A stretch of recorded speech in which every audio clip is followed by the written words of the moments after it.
Welcome everybody to the energy tips for energetically sensitives and empaths for week 36, 1st till 7th of September 2019 for energetically sensitives and empaths and heart warriors that work with us directly. My name is Jona Bryndis. I'm a professional energy coach and energy healer, and I'm going to give you a little bit of a heads up here how you can better deal with these collective energies that are coming in and affecting your personal energies. Now, as most of you know, there is a energy update preceding these energy tips, so I recommend to watch the energy update first, just so that you get a good overview here of what I'm addressing in more detail in these energy tips.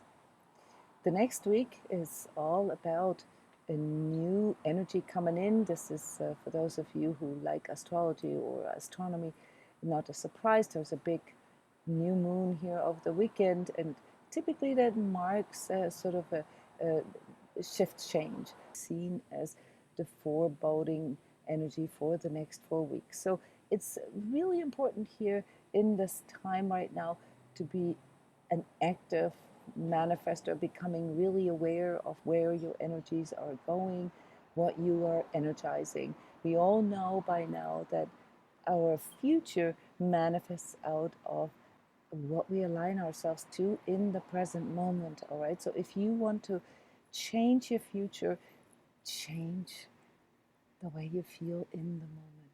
Now, when I say change the way you feel, am I talking about repressing your emotions or negating your emotions? Obviously, that's not what I'm talking about. Changing the way you feel has something to do with choosing what you want to align yourself to. You want to be optimistic or pessimistic?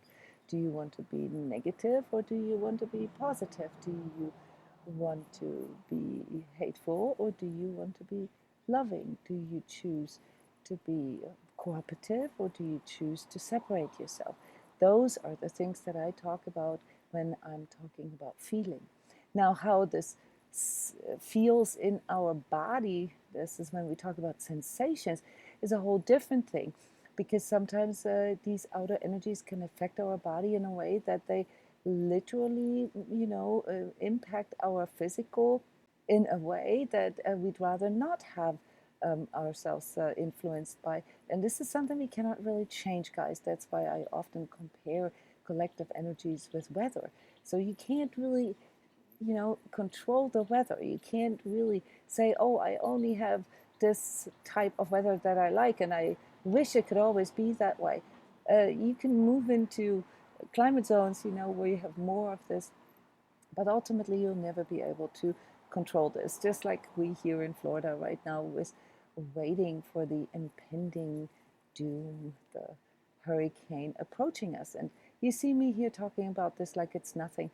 And of course, I've addressed this in the energy update already. I have to think about these things as very practical. And practical is what this next week wants you to be, more practical. You feel this shift as an influx of very strong sort of intense physical energy, or you'll feel an intense action that needs to be taken right on Sunday. And that's a good moment here, to form a strategy and to, go into the planning of what you want to do. But I want to give you a big warning with this already, because you're also going to tend to busy yourself with stuff that is irrelevant, that is actually not part of what you should be focusing on.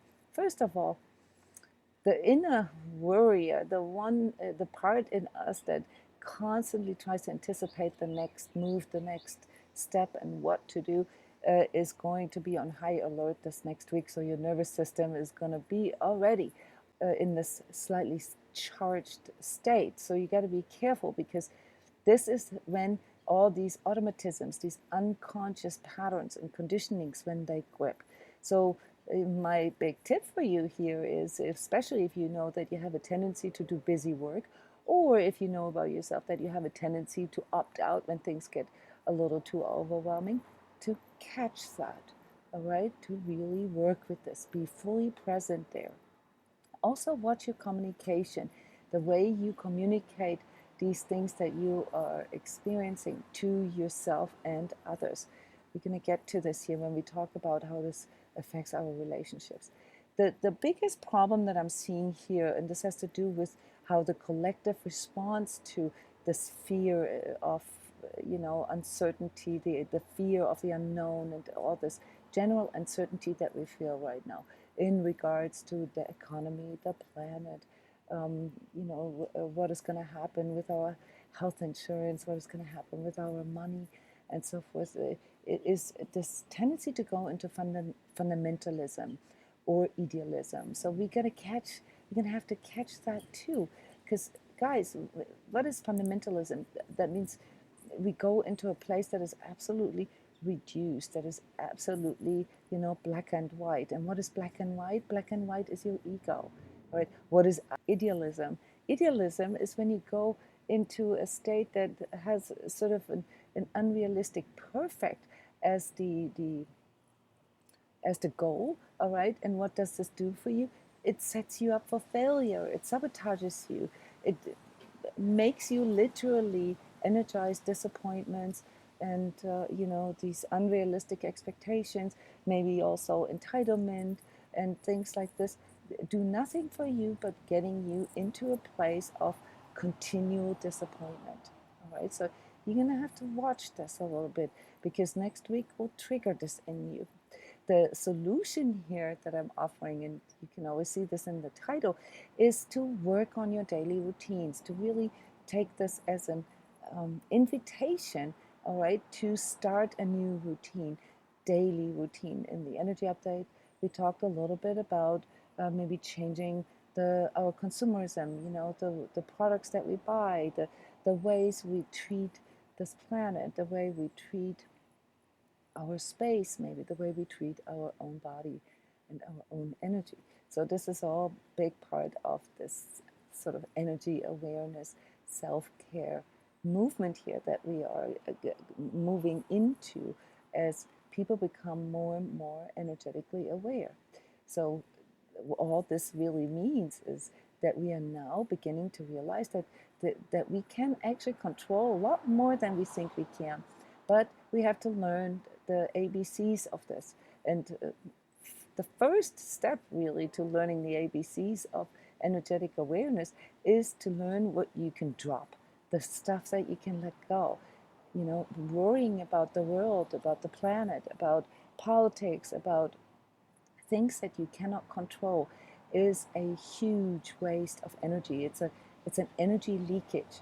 And if you're wondering why you don't actually have enough energy at the end of the day to come up with cool concepts or to follow up on your inspirations or to do the things that you wanted to do, maybe taking some time to meditate or taking some time to paint a picture or making music or going to a concert, stuff like that. The reason why you don't have this energy at the end of the day is because your energy management sucks, okay? Because you wear yourself out with things that you literally cannot control.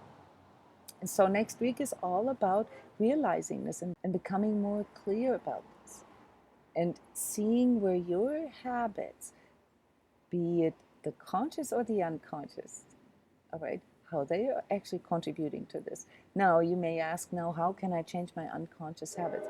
It's simple. You look at the result, okay? And if you don't like the result, then there's something in your doing or in your attitude or in the way you present yourself that leads to this unwanted result. So then become curious, observe yourself. Don't judge yourself, observe yourself. This is another thing here for this next week where you got to be careful. There's a lot of judgmentalism coming in. So those of you with a strong critical inner voice, you're going to feel this. You're going to have to catch that. You're going to have to catch your own judgments towards others. All right, you're going to have to really work with catching those things. That could be your new routine if you already, say, worked on your diet and your exercise routine and your work routine or the way you handle money. If you've already worked through all these things, all right, then, start working on these inner ways of dealing energies, of dealing with the world and your life. Okay, you'll see here when we look into the relationship aspects that this next week is a bit tricky week for relationships. So a lot of this has to do with, you know, the choice of whether you want to be positive or negative, or if you choose to be in your heart or if you choose to be in your mind. So this open heart and mind, it really has to go together. You know, flipping back and forth, what most of you do, you know, from like overly mentalizing and futurizing things to overly emotionalizing things, doesn't work. That could be one of your unconscious habits, just as a tip.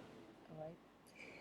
The energy centers involved here this next week, you know, of course, all our energy centers are always involved, but the ones that get triggered, the ones that, you know, that will be a bit more intense in whatever is that will be amplified. Okay, so if you say have a contraction in a certain energy center and this energy center is being triggered this next week, all right, then this means that this contraction will be even stronger of any imbalances, really. So the energy centers that we're looking at here for this next week is the first chakra, that's your karmic stuff, that is the etheric stuff that you bring in, that's your connection between your physical incarnation and your soul self. Okay, so therefore very hard to grab, often in the unconscious, and yes, psychology would call this the subconscious.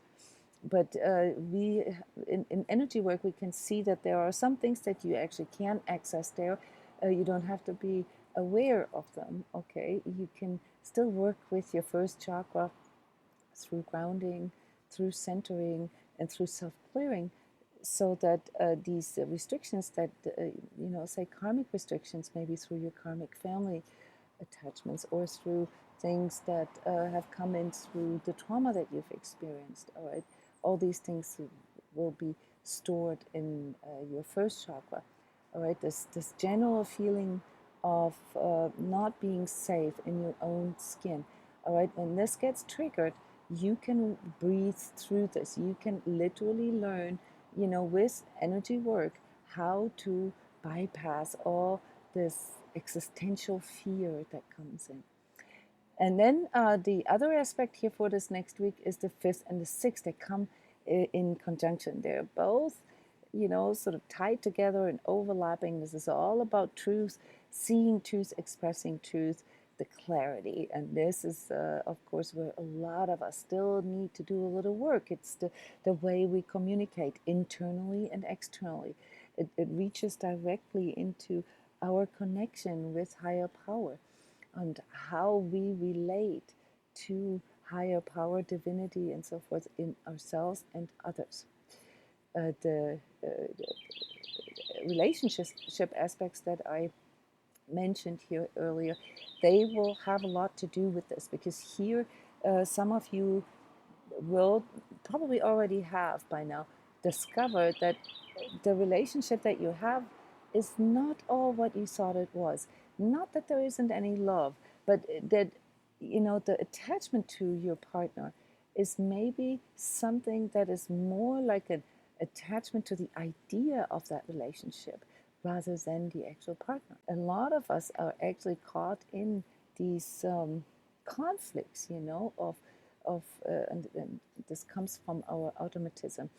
You know, what happens when we cannot agree, or when we cannot feel connected, when we cannot feel that we can resolve things together as a couple. And there you will realize that your willingness to resolve things with your partner is your choice, okay? Now, this can also, of course, affect other partnerships, family relationships, parenting, but also work relationships and so forth. So pay close attention here to the way how you present yourself and how you follow through with this, okay? So it's to be expected here that there will be a little bit of deception in the game this next week. collectively, I've already talked about this. The hardest part here is to to withstand or to deal with this notion of impending doom and gloom. All right, there's the recession worries, our financial system collapsing. There's all these earth changes. The Amazon is on fire, and blah blah blah. The animals get extinct, hurricanes, earthquakes, and so forth. There's a lot of fear mongering going on. Most of these things, guys, have been going on forever, and cycles that are much, much larger, bigger than us. Okay, so as I mentioned in the beginning, collectively here there is a notion or a tendency to go into fundamentalism, and this is where we all need to really look deeper into, what it actually is that we are subscribing to. All right, we need to keep an open mind and heart, an open heart mind to be able to see through this. Also, to be able to feel more, because ultimately you are part of the. Don't forget this. Physically, yes, watch out for busy work, because this will just, waste your energy. It's really more important that you take good care of your nervous system. That will be overstimulated next week. So autoimmune problems, allergies, especially stomach issues, issues with the pancreas, digestive issues would be part of this. And whenever we have digestive issues, guys, that's typically the time also where, because our whole metabolism depends on the quality of our digestive system, that's when we become a little more susceptible to infections or to bacteria, viruses, and so forth. So I'm also expecting a new wave of sinusitis and laryngitis for this next week. What can you do to prevent this? I've already mentioned in the energy update, tune in with chamomile and lavender. When I give herbal tips, I always refer to the essence of it. So in whatever form, teas, infusions, oils, and so forth. Also, really work with the strengthening of your immune system. Elderberry is wonderful. Ivy, depending on where you live. The best way to strengthen your immune system and wanting to take advantage of plant medicines in where you live is to really resort to the ones that are growing in your area, that are native in your area. They have the most coding for your healing process. And last but not least, find beauty in everything. Okay, find and align beauty to your life. All right, whether it's the flower bouquet on your table or flower pot if you prefer not to cut flowers. Allow yourself to really go with one of the greatest divine powers, which is this this innate beauty that comes out when things are true. All right, so what is true is beautiful, guys. That is what we can recognize no matter what education or training we have. We all recognize beauty. All right. Emotionally, I've already mentioned this. Be aware of self-sabotage cycles, all the unconscious stuff, and especially the worrying, the ruminating, and the mental looping. This is not going to get you anywhere. If you decide to do this, you're setting yourself up for disappointments. Self-pity, is a part of this, and I've mentioned before here, to go in with this sort of unrealistic expectation that you're entitled to a specific way your life is supposed to be can be a huge mistake. We all have the same powers. We all have, the same ability to manifest things. Yes, some of us have a better start. Some of us have different conditions that we were born into.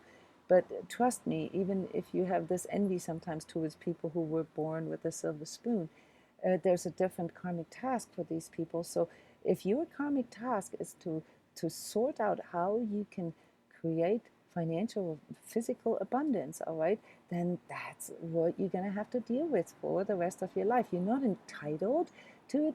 You're going to have to figure this out. And the best way to figure this out is to look at what you're currently doing or what you have been doing and stop doing the things that work against it, all right? So self-pity and victimhood work against it. They do not strengthen you. They do not empower you. They do not give you the needed courage that you need to jump past your own limitations. Now, mentally, obviously, there's this component of ruminating and mental looping, but it is the mental looping that leads to the emotional looping. And so if you can catch that, then you'll actually have a lot more clarity here in this next week. And my tip for you then is, instead of doing busy work, focus your energy on strategic actions. Okay, so have a good strategy.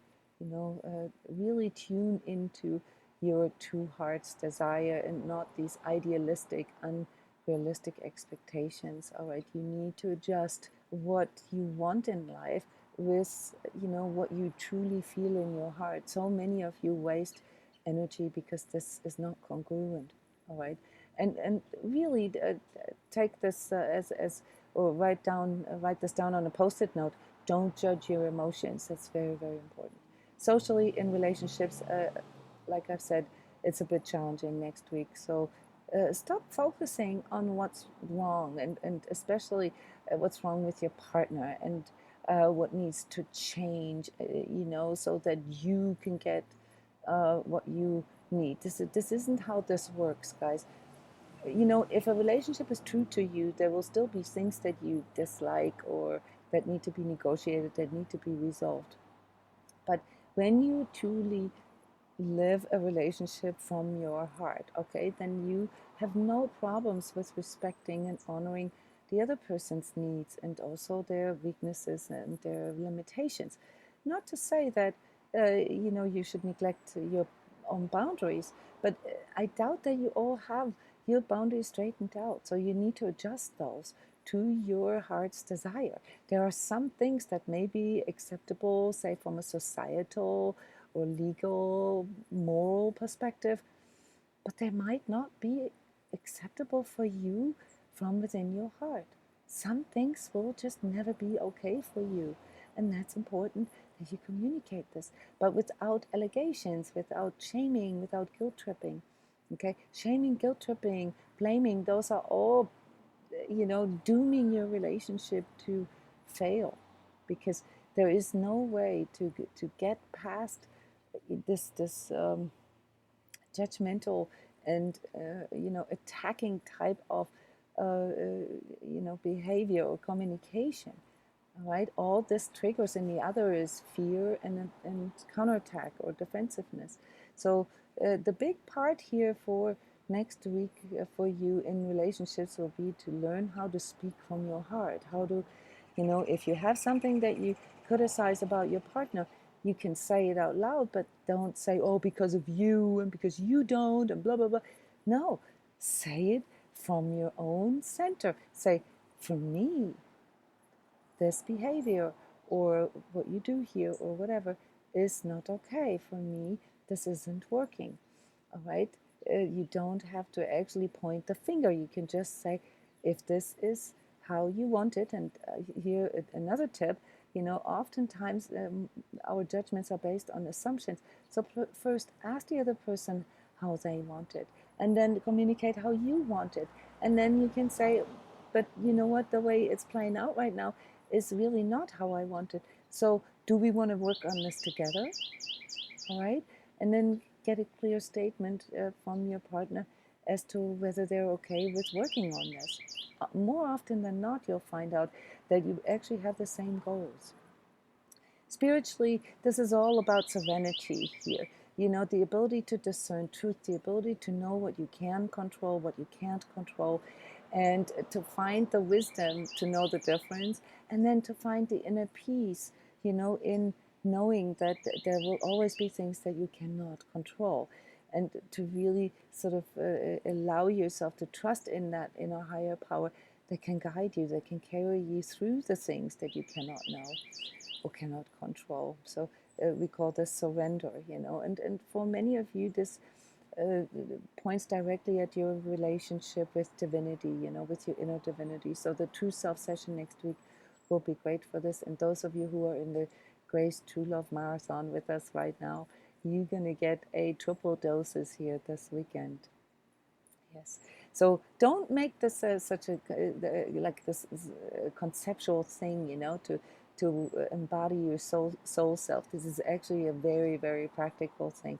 So to just see this all as a sort of you know, sort of up there ideal, and then judge yourself when you feel anger. Okay, guys, this isn't where this is going here. You know, it's normal to have anger. It's okay. It's important to have anger. Anger can give you the courage to overcome your fear. All right.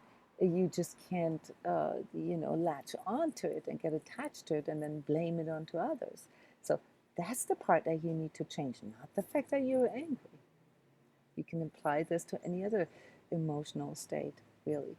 So recognize this higher power in you and begin to trust in it. And the communication is, you know, the way to form this trust, to build this relationship, just like with your partner. Energetically, it's all about learning how to center, how to consolidate your energy, how to stay in balance, how to be congruent. It always is about this. But in this next week, you need to pay extra attention to where your energy goes. You're going to be pulled into fear, and you're going to be pulled into this mentalness, okay? So watch, you know, your unconscious habits, also your energetic habits, especially your projection. Are you projecting fear? Are you projecting superiority? Are you projecting fake positivity? All right, those are all things that make it harder for you to find your own truth and to really live your true heart's desire. All right, guys, this is it for this week. Thank you so much for tuning in. Please share here in the comments if you want to, or share in any of the other live webinars that we have together. Thank you for supporting transCODES, and thank you for being such a loyal audience. Love you guys. See you next week.